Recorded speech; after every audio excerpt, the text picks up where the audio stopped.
A while ago, I gave a Dharma talk on death, in particular in relation to my mother as she nears the end of her life.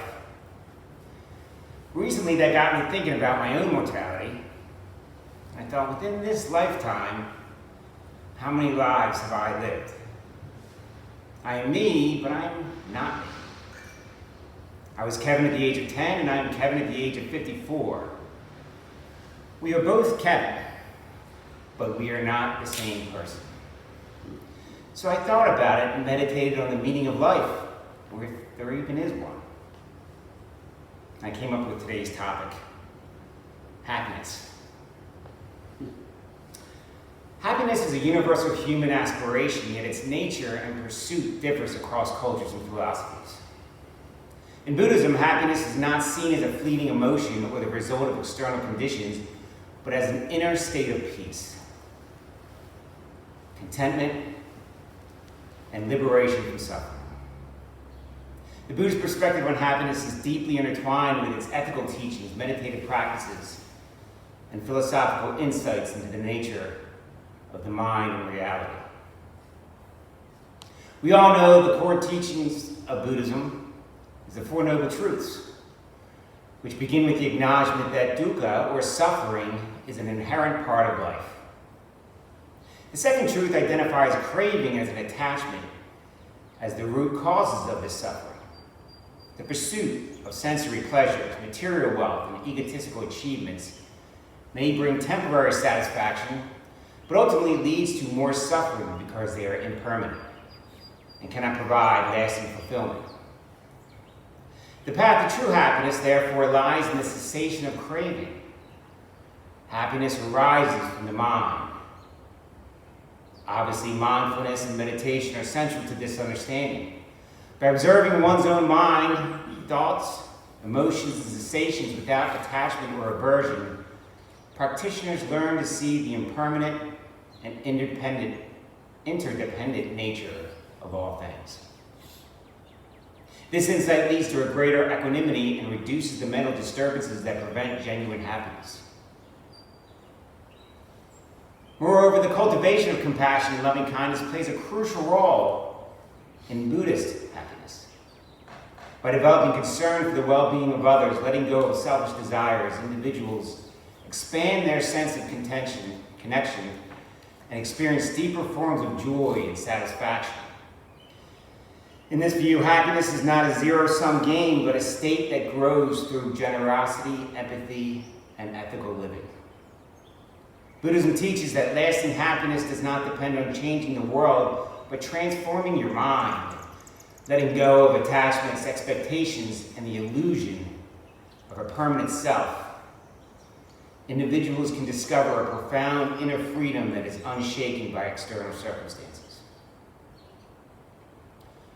Buddhism offers a path of inner cultivation rooted in mindfulness, compassion, and wisdom. Rather than chasing after transient pleasures, it invites individuals to awaken to the present moment, see through the illusions that cause suffering, and realize a deep, enduring peace that arises from within. In this way, happiness in Buddhism is not a goal to be achieved, but a natural expression of the liberated mind. His Holiness the Dalai Lama said, happiness is not something ready-made.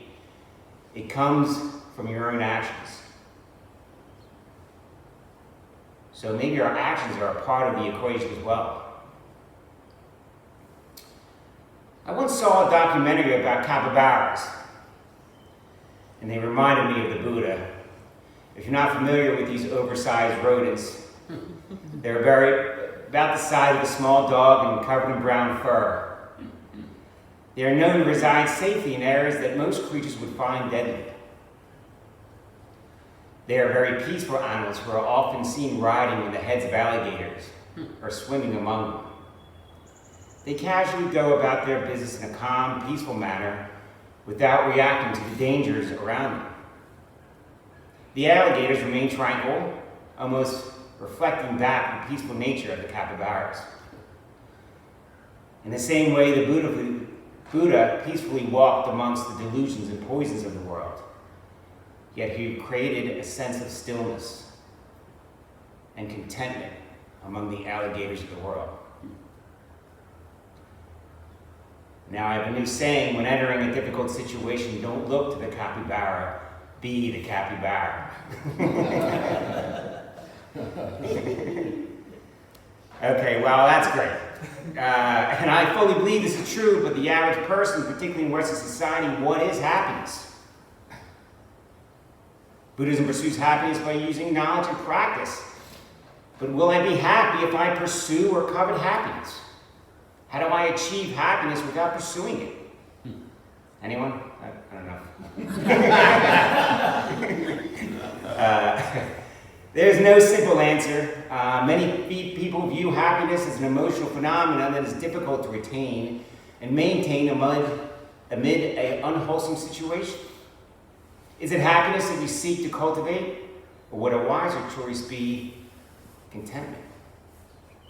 Contentment is an acceptance of the reality of a situation and how wholesome or unwholesome it will pass, and that one has the tools necessary to make good choices. Most modern views of happiness are practical and not philosophical, often focusing on what makes me feel good or make you feel good.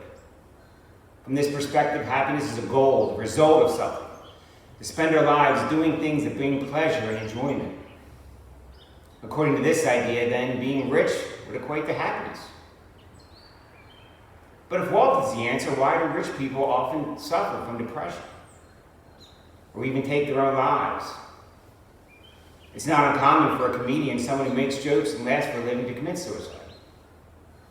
In turn, some low-income people live perfectly satisfying or happy lives. Adversity is promised to all of us. What we do with it determines our level of happiness. We all face difficulties, some more severe than others.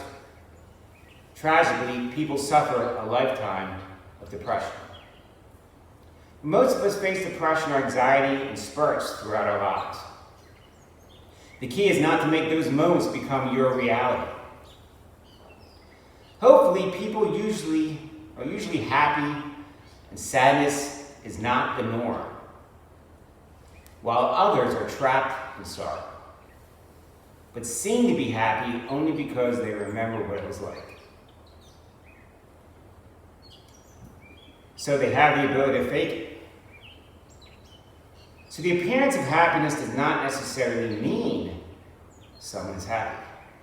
The old iceberg metaphor: what is visible may be the illusion, while the much larger hidden part may be their true reality. We experience pain and suffering of physical ailments, loss, and disappointments. So is happiness the opposite of sadness, depression, or suffering? Sounds like a nice life, right? But Buddhism teaches us that maybe that's not quite the ideal. The Buddha believed that every life, from the rich to the downtrodden, has suffering, pain, and dissatisfaction. And we all have the ability to escape it. What if suffering is necessary, or even in some cases desirable? Should we cut ourselves off from loved ones due to the pain felt from death? Should women not have children due to the physical sufferings that accompany childbirth? Should we avoid personal relationships because there is always the possibility that we could end up hurt in the end? Maybe contentment is a better word. We can flourish in many pursuits and experiences in life that often accompany some level of suffering and still have a positive outcome. Recently, the concept of happiness has been on my mind as I grapple with its true meaning. And sometimes if I'm not happy, I feel guilty, thinking how dare I feel sad when there's so much suffering in this world. Then I feel guilty for feeling guilty. Is acceptance of a situation, no matter how painful, considered a form of happiness? Should I accept my feelings of sadness without feeling guilty? How do I accept my feelings of guilt without feeling guilty about them? Is guilt something that I need to learn to let go or accept it? You guys are following me? I'm sure there's a Cohen in there somewhere. A Cohen? Yeah, you go Cohen. Not a Cohen, C-O-H-E-N. Yeah. I read a cartoon last week that had two birds discussing life. The first one said to the other, they say, dwelling on the past leads to depression. Think about the future leads to anxiety. And the second bird then asked, so how is the present? The other bird responds, oh, it's awful. I thought that's a funny cartoon, but that perspective is the problem. So I end with a favorite quote of mine that I've mentioned before.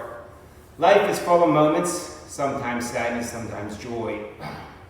But beneath it all is the simple perfection of our life unfolding. So maybe happiness is not necessarily the avoidance of pain. Maybe we should embrace the pain and just pay attention. Instead of focusing on the pain itself or the reason why we are in pain, we should focus on the solution to our suffering. And that solution may not be joy, but rather understanding. It is like the old saying, if an arrow wounds me, how does it benefit me to wonder who or where it came from? Finding a doctor or the right medicine would be much better use of my time. The Buddha is a spiritual physician offering hope to the world, and he prescribes the Dharma. But the Dharma does not guarantee us happiness, at least not in the way that we have grown to understand it. Instead, it helps shift our perspective that happiness should be a goal rather than a state of mind.